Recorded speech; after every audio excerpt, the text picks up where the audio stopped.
क्या पश्चिम एशिया एक और बड़े सैन्य टकराव की ओर बढ़ रहा है? क्या अमेरिका और ईरान के बीच संघर्ष अब और तेज हो चुका है? आज की सबसे बड़ी खबर इसी तनाव से जुड़ी हुई है। अमेरिकी राष्ट्रपति डोनाल्ड ट्रंप के ऐलान के बाद अमेरिका ने ईरान में कई सैन्य ठिकानों पर कार्रवाई शुरू करने का दावा किया। अबू मूसा आइलैंड, बंदर अब्बास और चाबहार समेत कई रणनीतिक इलाकों में हमलों की खबरें सामने आ रही हैं। चाबहार में बिजली आपूर्ति बाधित होने की जानकारी मिल रही है। अमेरिका का कहना है कि यह कार्रवाई स्ट्रेट ऑफ हॉर्मुज में जहाजों पर हुए हमलों के जवाब में की जा रही है। दूसरी ओर पूरे पश्चिम एशिया में तनाव लगातार बढ़ता जा रहा है और दुनिया की निगाहें संघर्ष पर टिकी है। इस बीच मशहद में ईरान के सर्वोच्च नेता अली खामनेई को सुपुर्द खाक किए जाने की खबरें भी जोरों पर हैं, जिससे हालात और संवेदनशील हो गए। आखिर इस सैन्य कार्रवाई के पीछे अमेरिका की क्या रणनीति है? ईरान इसका क्या जवाब देगा? क्या यह संघर्ष पूरे क्षेत्र को अपनी चपेट में ले सकता है? और इसका असर दुनिया की अर्थव्यवस्था, तेल की सप्लाई और भारत पर कितना पड़ने वाला है? ईरान पर लगातार अमेरिका द्वारा दूसरे दिन भी हमले हुए हैं। कई ठिकानों को अटैक किया गया है, जैसे कि चाबहार बंदरगाह को निशाना बनाया गया है। कंट्रोल टावर पर हमला, ठप हुई है बिजली आपूर्ति। इसके अलावा अगर हम बुशहर की बात करते हो तो बुशहर में IRGC के ठिकानों पर अटैक हुआ है। परमाणु ऊर्जा संयंत्र सुरक्षित है। एरोस्पेस फोर्स बेस में भी आग लग गई है। तस्वीरें आप देख रहे हैं, ये तस्वीरें तस्दीक कर रही हैं कि किस तरीके से ईरान में अमेरिकी कार्रवाई हुई है। अमेरिका ने अटैक किया है। बैकड्रॉप में 60 दिन की बातचीत चल रही है। डोनाल्ड ट्रंप कह चुके कि वो सीधे तौर पर ईरान से किसी तरह की बातचीत करने में इंटरेस्टेड नहीं है। साफ तौर पर डोनाल्ड ट्रंप पर वो दबाव नजर आ रहा है, क्योंकि हॉर्मुज स्ट्रेट में जिस तरीके से जहाजों को निशाना बनाया गया है ईरान की तरफ से, ईरान का तर्क है कि उसके बताए गए रूट को फॉलो नहीं किया जा रहा, ऐसे में सिक्योरिटी इंश्योर नहीं कर सकता है, और उसने उसके बाद अटैक किया, जिसका जवाब अब अमेरिका दे रहा है। ईरान शहर मिलिट्री बेस पर बड़ा हमला हुआ है। बेस पर कई भीषण विस्फोट हुए हैं। अगर हम अकाला की बात करते हैं, रेलवे के पुल पर हमला हुआ है। कोणार्क में सैन्य और रडार ठिकानों पर अटैक किया गया है। कुल मिलाकर यहां पर जो स्थिति है वो एक बार फिर से संघर्षपूर्ण होती हुई दिखाई दे रही है। और इसी पर चर्चा करने के लिए मेरे साथ मेहमानों का खास पैनल जुड़ चुका है। एक करके तारुफ करा देती हूँ। Group captain UK Devnath retired रक्षा विशेषज्ञ के तौर पर जुड़ रहे हैं। कर्नल देवानंद जुड़ रहे हैं हमारे साथ रिटायर्ड रक्षा विशेषज्ञ के तौर पे। आप दोनों का बहुत बहुत स्वागत है। पहले देवानंद जी आपका रुख कर लेते हैं। ये जो स्थितियां बन रही हैं, अमेरिका जिस तरीके से दूसरे दिन भी अटैक करता रहा, अब इसके बाद क्या ये जो 60 दिन की बातचीत है, जिसके जरिए ये समझा गया था कि शायद अब युद्ध विराम हो जाएगा, दोनों देश एक पेज पर आ जाएंगे, उस पर संकट के बादल? जी नमस्कार। आपके दर्शकों को मेरा जय हिंद और प्रणाम। आपके सवाल का जवाब दूं तो मैं ये मानता हूं कि अगर मुझे सीधा जवाब देना पड़े तो ऐसा है कि अब IRGC के दिन गिने चुने हैं।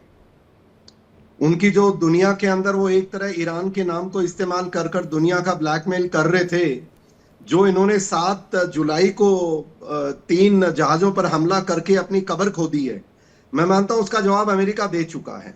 हाँ, ये है कि युद्ध कितना चलेगा, कितना लंबा चलेगा, ये तो भविष्य की गर्द में ही छिपा है। लेकिन एक बात सत्य है कि अमेरिका को वो कारण मिल गया जिसके ऊपर, और बात भी सही है, देखिए इन्होंने समझौता किया था 60 दिन तक हम इंटरनेशनल वाटर्स को, जो कानून का दायरा पहले था उसके अंतर्गत रहेंगे, और साइन किया था इनके प्रेसिडेंट ने। आप देखिए कि पेजेस्कियन साहब ने साइन किया था, ये कोई छोटी बात नहीं होती है। उसके बाद आकर के ऐसा होना तो यकीनन, और इससे 2 चीज निकल करके आती हैं। पहली चीज ये है कि देखिए जो ईरान का पावर स्ट्रगल है, आज आपने खुद में बताया 9 तारीख है, और जिस प्रकार से IRGC ने इसको पॉलिटिकल टूल के इस तरीके से इस्तेमाल किया है, क्योंकि सारी इस्लामिक आस्थाओं के मद्देनजर इन्होंने लास्ट राइट्स नहीं किए धर्मगुरु के, इन्होंने इनके बाम करके रखा है, इनको एक जगह से दूसरी जगह ले जाया गया है, तो बहुत सारे उन्होंने किया है, पर वो पॉलिटिकल किया है। अब पावर स्ट्रगल क्या हो रहा है, देखिए एक तरफ जो उनका पॉलिटिकल सिस्टम है, वो जो गवर्नेंस का सिस्टम है, वो समझौता करते हैं। दूसरी तरफ इस्लामिक रेवोल्यूशनरी गार्ड जो अपने धर्मगुरु के प्रति वफादार रहती है, वो ईरान की सेना नहीं है। ये देश पता नहीं दुनिया में अभी तक लोगों को समझने में क्यों दिक्कत आ रही है।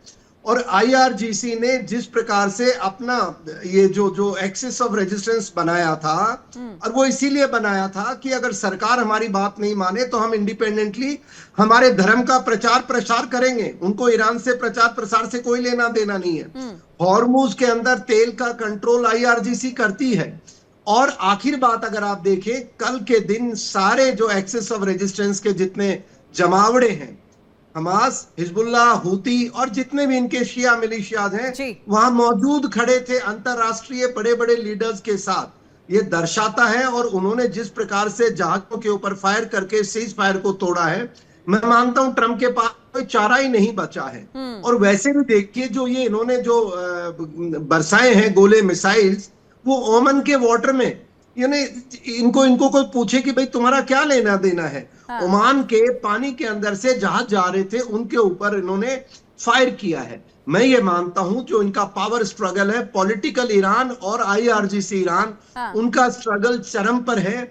और ये दिखाना चाह रहे हैं इनके अंतिम संस्कार से कि हम पावर कंट्रोल में हैं, और समय बताएगा। पर अमेरिका द्वारा फैसला किया गया बिल्कुल सही है, और नाटो द्वारा ट्रंप को पहली बार समर्थन किया गया है कि देखिए ईरान ने इसकी संधि का उल्लंघन करते हुए या आईआरजीसी ने जो काम किया उसकी उसको सजा मिलनी चाहिए। और आने वाले समय में मैं युद्ध भयंकर नहीं देख रहा हूं, मैं अंत देख रहा हूं ईरान के उस पावर सेंटर का जिसको हम इस्लामिक रिवोल्यूशनरी गार्ड के नाम से जानते हैं। लोग इसको ईरान के पावर की तरफ से जानते हैं। सर, अगर ऐसा मेरा होगा तो उससे पहले एस्केलेशन जबरदस्त तरीके से होगी। एक बार दर्शकों को बताते चले, सेंटकॉम ने ईरान पर नए हमलों की पुष्टि कर दी है। अमेरिका ने 90 सैन्य ठिकानों को निशाना बनाया है। एयर डिफेंस सिस्टम पर अमेरिकी स्ट्राइक मिसाइल ड्रोन ठिकानों पर बड़ा अटैक हुआ है। नौसैनिक संस्थानों संसाधनों को भी निशाना बनाया गया। तो देखिए किस तरीके से अटैक लगातार किए जा रहे हैं। सेंटकॉम ने बाकायदा इस बात की पुष्टि कर दी है, ईरान पर नए हमलों की पुष्टि की गई है। 90 सैन्य ठिकानों को निशाना बनाया गया है। एयर डिफेंस सिस्टम पर अमेरिकी स्ट्राइक। यूके देवनाथ जी, अभी जैसे कि कर्नल साहब ने जिक्र किया कि वो अंत देख रहे हैं आईआरजीसी का, आपका क्या मानना है? क्या अब एस्केलेशन बहुत ज्यादा बढ़ेगा और वो जो बैकड्रॉप में बातचीत चल रही है वो बातचीत नहीं हो पाएगी, रुक जाएगी? मोनिका जी, इसमें कोई शक नहीं है कि उभय पक्ष एक दूसरे पर ताबड़तोड़ हमले कर रहे हैं, लेकिन ये हमले बहुत ही सीमित हैं, बहुत ही छोटे हमले हो रहे हैं। ठीक है, अमेरिका जो हमले कर रहा है अभी, वो किसके ऊपर कर रहा है? ईरान के जो कोस्टल एरियाज में कर रहा है, बंदरगाह वाले क्षेत्रों में कर रहा है। अभी तक वो उत्तरी ईरान, मध्य ईरान पर हमले नहीं कर रहा है। इसी तरह से अमेरिका ने अभी तक ईरान के इंफ्रास्ट्रक्चर्स पर कोई हमला नहीं किया है। तो ये हालात वैसे ही हैं जैसे कि आज से 10 दिन पहले थे या 4 जुलाई तक थे, कि उभय पक्ष एक दूसरे के ऊपर छोटे छोटे हमले कर रहा था। क्या ये युद्ध और ज्यादा बढ़ेगा? ऐसा प्रतीत हो रहा है कि ये युद्ध इससे ज्यादा नहीं बढ़ेगा। इसकी बहुत बड़ी वजह है कि डोनाल्ड ट्रंप अभी अपना पूरा ध्यान अमेरिका की इलेक्शन की तरफ दे रहे हैं। इलेक्शन वहाँ अक्टूबर के महीने में है, 3 महीने दूर। और अमेरिका में ना सिर्फ डेमोक्रेट्स वरन रिपब्लिकन पार्टी के भी बहुत सपोर्टर्स जो हैं इस युद्ध को नहीं चाहते हैं। अगर डोनाल्ड ट्रंप को ऑप्शन क्या है अमेरिका के पास? हॉर्मुज स्ट्रेट की अगर स्थिति को देखें तो आपको ऑप्शन क्या नजर आता है? भाई 60 दिन की बातचीत का वक्त था, ऐसे में ईरान को अटैक नहीं करना चाहिए था, ईरान भी मानने को तैयार नहीं है। ऐसे में अमेरिका के पास ऑप्शंस क्या है? कि वो हाथ पर हाथ धरे बैठ जाएगा? मोनिका जी, अमेरिका के पास, डोनाल्ड ट्रंप के पास कोई ऑप्शन नहीं है इसके अलावा कि वो ईरान का कहना माने और स्टेट ऑफ हॉर्मुज का जो एडमिनिस्ट्रेटिव कंट्रोल है वो ईरान के हवाले कर दे।